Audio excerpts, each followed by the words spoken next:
Good morning बच्चों आज हम कक्षा 7 की सप्लीमेंट्री बुक महाभारत कथा जो कि हिंदी की सप्लीमेंट्री बुक है उस बाल महाभारत के अंतर्गत महाभारत कथा का एक पहला पाठ हम पढ़ेंगे।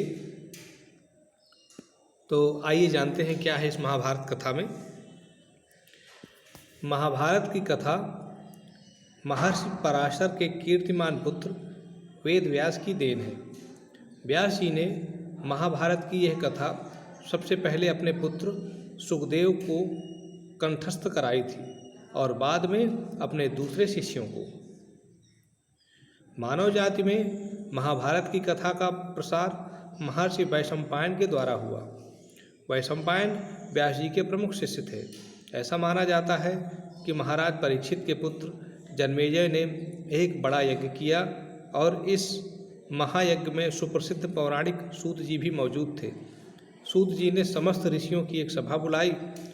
महर्षि शौनक इस सभा के अध्यक्ष हुए। तो बच्चों इसमें समझिए बहुत सारे नाम आए हैं, बहुत सारा कन्फ्यूजन हुआ होगा।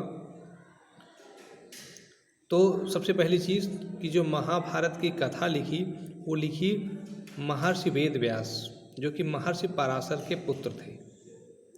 और व्यास जी ने यह कहानी अपने पुत्र सुखदेव को सुनाई और याद भी करवा दिया और दूसरे शिष्यों को भी। और उन्हीं शिष्यों में थे एक महर्षि वैशंपायन, तो उन्होंने मानव जाति को यह कथा सुना दिया।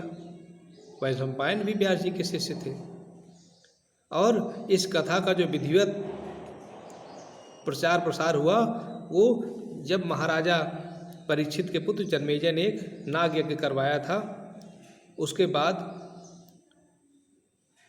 अपने पिता की मुक्ति के लिए एक कथा करवाई थी। उसी कथा में सूत जी ने एक कथा कही थी और महर्षि शौनक भी उस सभा के अध्यक्ष थे।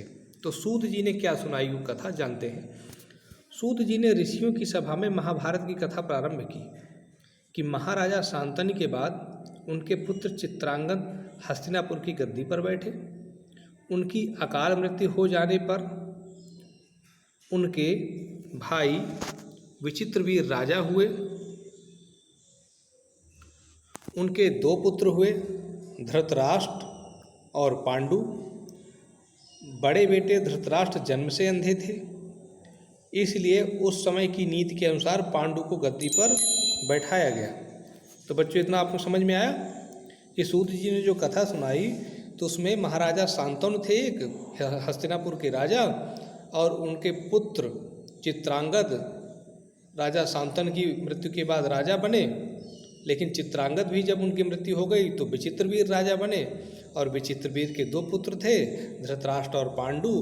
तो धृतराष्ट्र यद्यपि बड़े थे लेकिन अंधे थे, इसलिए पांडु को राजा बनाया गया।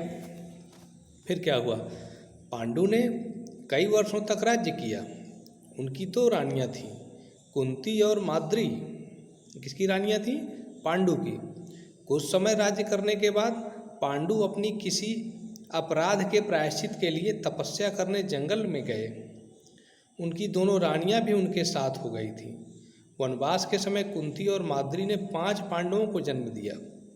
कुछ समय बाद पांडु की मृत्यु हो गई। 5 अनाथ बच्चों का वन के ऋषि मुनियों ने पालन पोषण किया, पढ़ाया लिखाया। जब युधिष्ठिर 16 वर्ष के हुए तो ऋषियों ने 5 कुमारों को हस्तिनापुर ले जाकर पितामह भीष्म को सौंप दिया। तो बच्चों इतना आया समझ में। राजा पांडु थे और उनके 5 पुत्र हुए। राजा पांडु की मृत्यु हो गई तो ऋषियों ने उनका पालन पोषण किया और बाद में वापस हस्तिनापुर भेज दिया गया।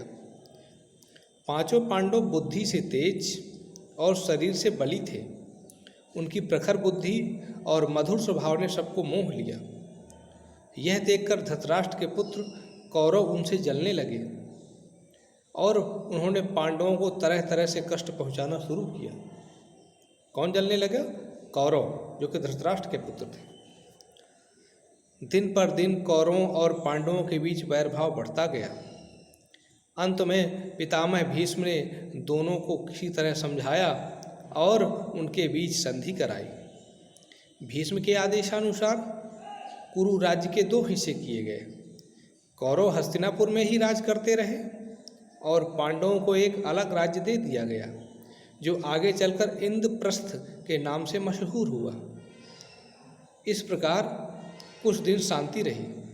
देखिए बच्चों, कौरव और पांडव, जो कि कौरव पुत्र थे धृतराष्ट्र के और पांडव पुत्र थे पांडु के, इनके बीच में झगड़ा हुआ। तो इस झगड़े को निपटारा करने के लिए राज्य का बंटवारा हुआ, जिसमें कौरवों को मिला हस्तिनापुर और पांडवों को मिला इंद्रप्रस्थ। शांति हो गई। लेकिन विवाद कहाँ हुआ?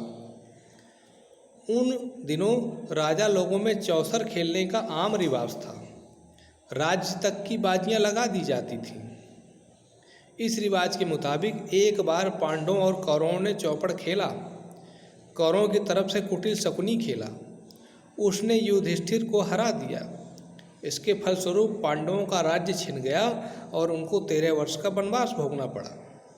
उससे यह शर्त थी, उसमें एक शर्त यह भी थी कि 12 वर्ष के बाद वनवास के बाद 1 वर्ष अज्ञातवास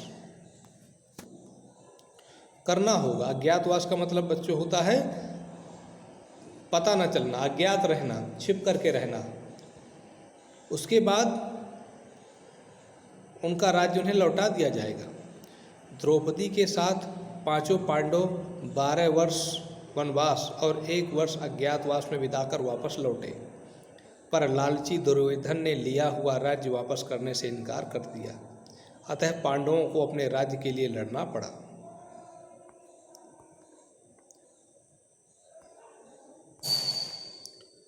क्यों लड़ना पड़ा पांडवों को? क्योंकि जो शर्त थी कि अगर आप 12 वर्ष वनवास और 1 वर्ष अज्ञातवास भोग करके आएंगे तो आपका राज्य लौटा दिया जाएगा। लेकिन दुर्योधन ने बेईमानी की और राज्य लौटाने से मना कर दिया। तो पांडवों को अपना राज्य प्राप्त करने के लिए लड़ना पड़ा और युद्ध हुआ, जो महाभारत के युद्ध के नाम से विख्यात है। युद्ध में सारे कौरव मारे गए। तब पांडव उस विशाल साम्राज्य के स्वामी हुए। इसके बाद 36 वर्ष तक पांडवों ने राज्य किया और फिर अपने पोते परीक्षित को राज्य देकर द्रौपदी के साथ तपस्या करने हिमालय चले गए। संक्षेप में यही महाभारत की कथा है। तो बच्चों, ये जो पूरी पुस्तक है, उस पुस्तक में क्या क्या है, पांडव कौन थे, कौरव कौन थे, इनके बीच में लड़ाई क्यों हुई, उस लड़ाई का परिणाम क्या हुआ, उस लड़ाई में, उस युद्ध में किसने प्रतिभाग लिया, किसका क्या योगदान था, ये सारा कुछ इस बुक में है। लेकिन इस पहले पार्ट में महाभारत की कथा में हमको संक्षेप में बता दिया गया कि आखिर महाभारत की कथा है क्या।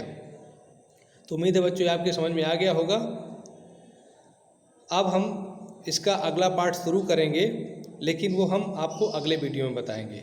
इस वीडियो में फ़िलहाल इतना ही। अगले वीडियो में हम महाभारत कथा का अगला पार्ट पढ़ेंगे।